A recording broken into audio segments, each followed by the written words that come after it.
How to add the Maps widget to the home screen on the iPhone 16 series. First, swipe up at the bottom to return back to the home screen.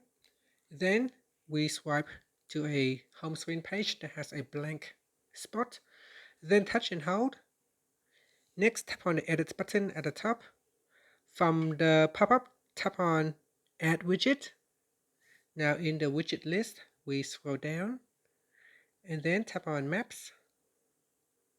After that, we can select a small size, medium size, or a larger size.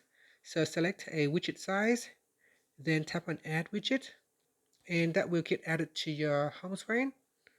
After that, tap on Done to complete.